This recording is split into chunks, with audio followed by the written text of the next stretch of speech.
আচ্ছা, রমজানের পরে কি কোরআন পড়া ভুলে গেছি? না।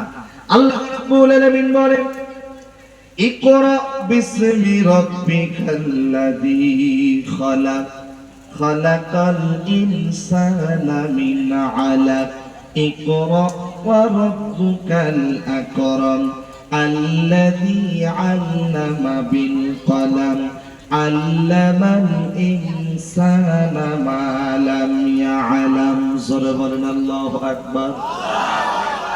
আল্লাহ তাআলা বলেন, ইকরা বিসমি রাব্বিকাল্লাযী খালাক, পড়ো তোমার প্রভুর নামে। আওয়াজ দিয়া বলেন তো, ঘোষণা কার? কোরআনটা কিভাবে পড়বো আল্লাহ তাআলা সেটাও বলে দিয়েছেন, আউজিদা আলাইহি ওয়ারাত্তিলিল কুরআনা তারতিলা। সাফ সাফ করে স্পষ্ট ভাবে কোরআন পড়তে হবে।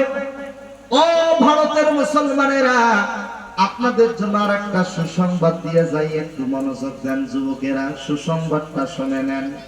আল্লাহ রাব্বুল আলামিন বলেন, কেউ যদি প্রতিদিন ফজরের নামাজের পরে কোরআন তেলাওয়াত করে, আল্লাহর এই কোরআন তাকে সুপারিশ করে আল্লাহর জান্নাতে নিয়ে যাবে। দলিল কি? আল্লাহ তাআলা বলেন, আকিমিস সালাতা লিদুলুকিশ শামসি ইলা গাসাকিল লাইলি ওয়া কুরআনাল ফজর ইন্না কুরআনাল ফাজরি কানা মাশহুদা।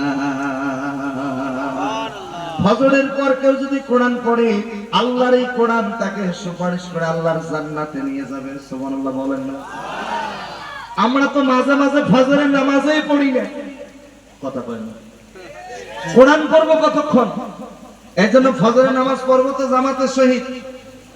এর দুর্বল কেন? একটু সবাই জোরে বলেন না ইনশাআল্লাহ। আর একটু জোরে বলেন। কেমন করে ঘুমাও তুমি, কেমন করে ঘুমাও তুমি ফজর করে কাজা,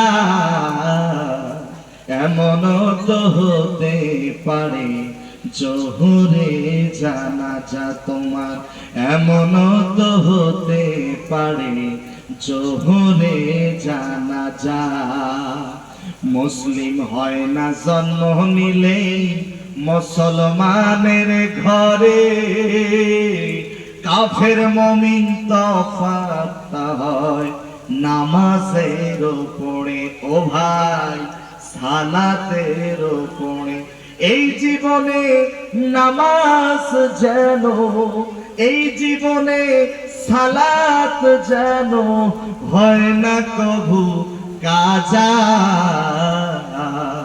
এমন তো হতে পারে জোহরে জানাজা তোমার, এমন তো হতে পারে জোহরে জানাজা। কথা কি ঠিক? ঘুম ভাঙলেই সকাল, না ভাঙলেই পরকাল। পরকাল পরকাল। ঘুম ভাঙলে কি সকাল, আর না ভাঙলে পরকাল। আল্লাহ তুমি আমাদের সবাইকে 5 ওয়াক্ত নামাজ পড়ার তৌফিক দান করো। আমার কথা বুঝে থাকলে বলেন, আমাদের 1 নম্বর বন্ধুকে আল্লাহর সাথে বন্ধুত্ব স্থাপন করতে গেলে শর্ত জানো কয়টা? 1 নম্বরে কোরআন পড়তে হবে। জোরে বলেন, 1 নম্বরে কোরআন, 1 নম্বরে কোরআন মুখস্থ করে নেন। 1 নম্বরে কোরআন, 2 নম্বরে কোরআন বুঝতে হবে। জোরে বলেন, 2 নম্বরে কোরআন, 2 নম্বরে কোরআন, 3 নম্বরে কোরআন মানতে হবে। জোরে বলেন, 3 নম্বরে কোরআন, 3 নম্বরে কোরআন, 4 নম্বরে কোরআন পরিবারে, সমাজে, রাষ্ট্রের ভিতরে মানাতে হবে। 4 নম্বরে কোরআন মানাতে হবে। জোরে বলেন, 4 নম্বরে কোরআন, 4 নম্বরে কোরআন।